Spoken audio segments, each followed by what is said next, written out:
तो दोस्तों चंद्रभेदन प्राणायाम को हम इंग्लिश में मून ब्रीथिंग कहते हैं। और अगर आपको अस्थमा की शिकायत है तब भी आपको इस प्राणायाम का अभ्यास करने से बचना चाहिए। ये आपकी बॉडी और माइंड को रिफ्रेशमेंट देता है और आपको और ज़्यादा एक्टिव करता है। यानी कि हर बार हम अपनी बाईं नाक से ही श्वास को अंदर खींचेंगे और हर बार अपनी दाईं नाक से ही श्वास को बाहर छोड़ेंगे। नमस्कार दोस्तों, मैं अतुल मिश्रा स्वागत करता हूं आपका विन मूव्स में। आज के इस वीडियो में हम लोग जानेंगे चंद्रभेदन प्राणायाम के बारे में। तो हम आपको चंद्रभेदन प्राणायाम से रिलेटेड सारी जानकारी देने वाले हैं आज के इस वीडियो में, जिससे कि आप चंद्रभेदन प्राणायाम को अच्छे से समझ पाएं और उसकी प्रैक्टिस अच्छे से कर पाएं। तो हमने इस वीडियो को 4 भाग में डिवाइड किया है। पहले भाग में हम जानेंगे कि चंद्रभेदन प्राणायाम क्या है। दूसरे भाग में हम जानेंगे कि चंद्रभेदन प्राणायाम की क्या कॉन्ट्रा इंडिकेशंस होती हैं। तीसरे भाग में हम जानेंगे कि चंद्रभेदन प्राणायाम के बेनिफिट क्या क्या हैं।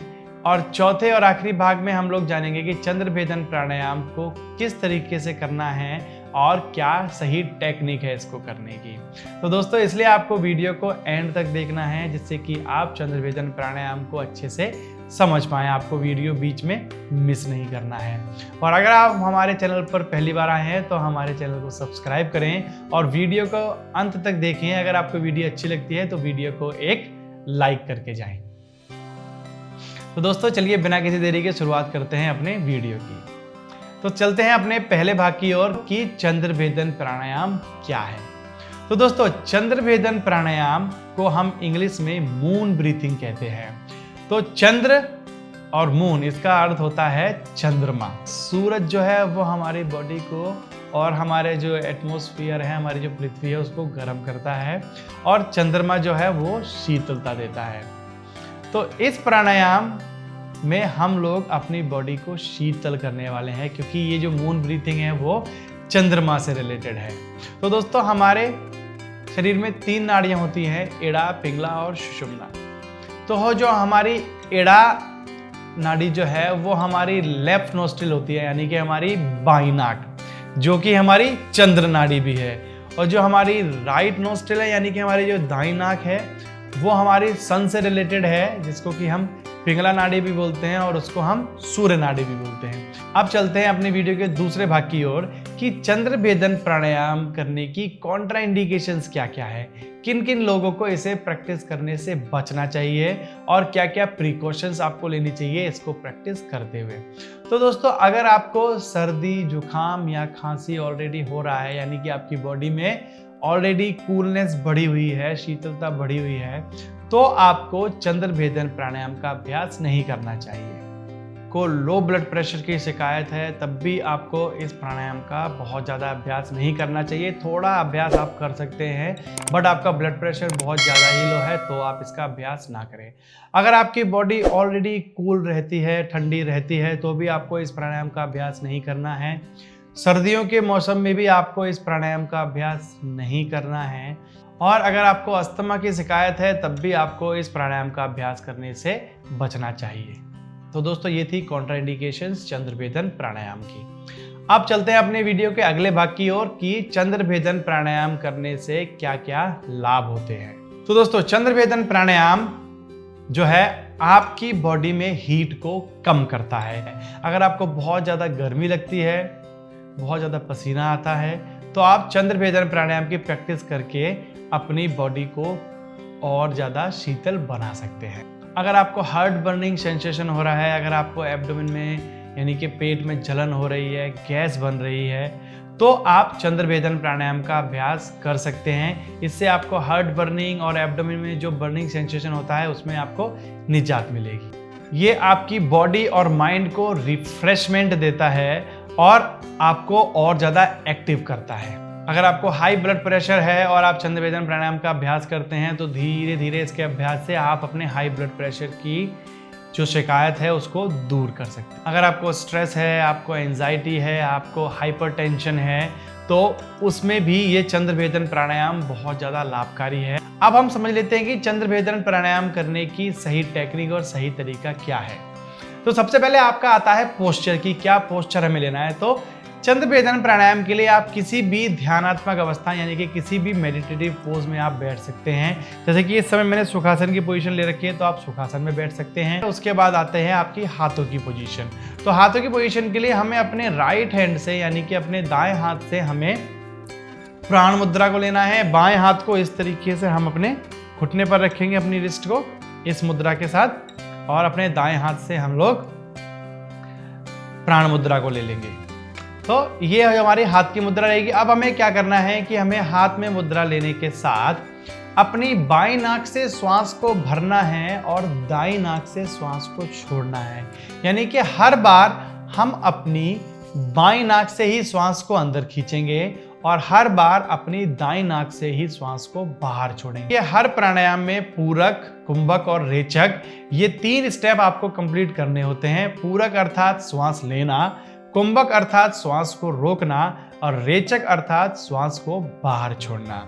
बट स्टार्टिंग में हम जो है कुंभक का अभ्यास नहीं करेंगे। एज अ बिगिनर अगर आप प्रैक्टिस करना चाहते हैं चंद्रभेदन प्राणायाम को, तो आपको अपने पूरक और रेचक का ही अभ्यास करना है। सबसे पहले कुंभक का अभ्यास अभी आपको स्टार्टिंग में नहीं करना है। तो पहले बिना कुंभक के देख लेते हैं किस तरीके से करना है। तो अभी हम यहाँ पर केवल पूरक और रेचक का अभ्यास करेंगे कि अपने पूरक और रेचक में सबसे पहले 1:1 का अनुपात रखने का, यानी कि टाइमिंग के अनुसार हम 5 सेकंड तक श्वास लेंगे और 5 सेकंड तक ही हम श्वास को बाहर छोड़ेंगे। फिर धीरे धीरे 1 दिन, 2 दिन, 3 दिन बाद हम टाइमिंग को बढ़ाएंगे अपने रेचक की, और पूरक और रेचक में 1:2 का अनुपात लाने का हम लोग प्रयास करेंगे। तो चलिए देखते हैं बिना कुंभक के किस तरीके से प्रैक्टिस करनी है। तो ये आपकी प्राण मुद्रा, आंखों को बंद रखना है आपको। आप अपनी बाईं नाक से धीरे धीरे श्वास अंदर भरेंगे। श्वास भरते हुए आपका पेट अंदर की तरफ जाएगा और आपके लंग्स ऊपर की तरफ। पूरी श्वास भरने के बाद अपने हाथ की दोनों उंगलियों से अपनी लेफ्ट नोस्ट्रिल यानी कि बाईं नाक को बंद करेंगे और दाईं नाक को खोलते हुए धीरे धीरे दाईं नाक से श्वास को बाहर छोड़ेंगे। पूरी श्वास छोड़ने के बाद फिर अपने अंगूठे से अपनी दाईं नाक को बंद करेंगे और बाईं नाक से श्वास को अंदर भरेंगे।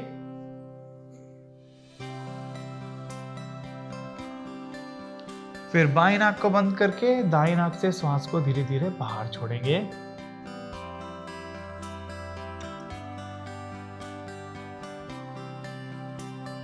धीरे से हाथ को वापस लेके आएंगे। तो दोस्तों इस तरीके से आपको प्रैक्टिस करनी है चंद्रभेदन प्राणायाम की बिना कुंभक के। अब हम देखते हैं कि कुंभक के साथ आपको किस तरीके से प्रैक्टिस करनी है चंद्रभेदन प्राणायाम की। तो दोस्तों कुंभक के साथ अगर आप प्रैक्टिस करना चाहते हैं तो आपको पहले कम से कम 3 से 4 हफ्ते तक आपको बिना कुंभक के प्रैक्टिस करनी है चंद्रभेदन की। उसके बाद ही आप कुंभक के साथ इसका अभ्यास प्रारंभ करेंगे। तो कुंभक के साथ अगर आपको करना है तो सेम पोजीशन रहेगी आपकी हाथों की, प्रोसेस भी सेम रहेगी। आपको पहले श्वास को अंदर भरना है अपनी बाईं नाक से, उसके बाद श्वास को रोकना है यानी कि कुंभक लगाना है। जालंधर बंद के साथ हम लोग कुंभक लगाएंगे और फिर आपको अपनी दाईं नाक से श्वास को बाहर छोड़ना है। तो ये आपका चंद्रभेदन का 1 राउंड कंप्लीट हो जाएगा। करते हैं अभ्यास। तो पहले कमर को सीधा रखते हुए आंखों को बंद करेंगे। आप अपनी बाईं नाक से धीरे धीरे श्वास अंदर भरेंगे। श्वास अंदर भरने के बाद अपनी दोनों नाक को, दाईं और बाईं दोनों को बंद करके अपने गले को लॉक करेंगे। यहाँ से जालंधर बंद लगाएंगे। फिर धीरे धीरे अपनी चिन को नीचे अपने जगुलर के पास लेके आएंगे। श्वास को रोक के रखना है यहाँ पर।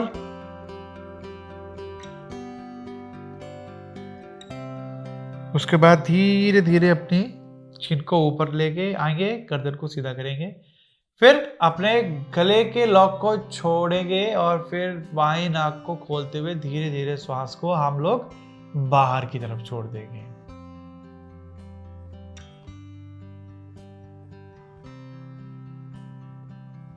तो इस तरीके से आपका 1 राउंड कंप्लीट होगा।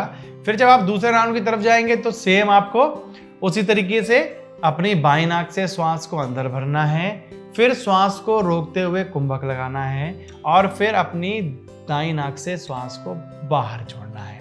तो इस तरीके से कुंभक के साथ करेंगे। एज अ बिगिनर आप इसके 5 राउंड से स्टार्ट कर सकते हैं, फिर धीरे धीरे आप 7 राउंड कीजिए, फिर 10 राउंड कीजिए, और या फिर धीरे धीरे आप टाइमिंग बढ़ाइए कि आपने स्टार्ट किया है 3 मिनट के साथ, फिर 1 हफ्ते बाद 4 मिनट तक कीजिए, 2 हफ्ते बाद आप 5 मिनट तक कीजिए, उसके बाद टाइमिंग को बढ़ाते हुए 10 से 15 मिनट तक लेके जाइए। तो जितना ज़्यादा आप टाइमिंग बढ़ाते जाएंगे उतना ही इसके इफेक्ट बढ़ते जाएंगे आपके शरीर पर, आपको ज़्यादा से ज़्यादा बेनिफिट मिलेंगे। तो दोस्तों मैं आशा करता हूँ कि आपको ये वीडियो पसंद आई होगी और इस वीडियो को देखने के बाद आप लोग अच्छे से चंद्रभेदन प्राणायाम का अभ्यास कर पाएंगे। आपके जितने भी कन्फ्यूजन होंगे चंद्रभेदन प्राणायाम को लेकर वो सब क्लियर हो गए होंगे। जल्दी ही मिलते हैं आपसे अगले वीडियो में, तब तक के लिए नमस्कार।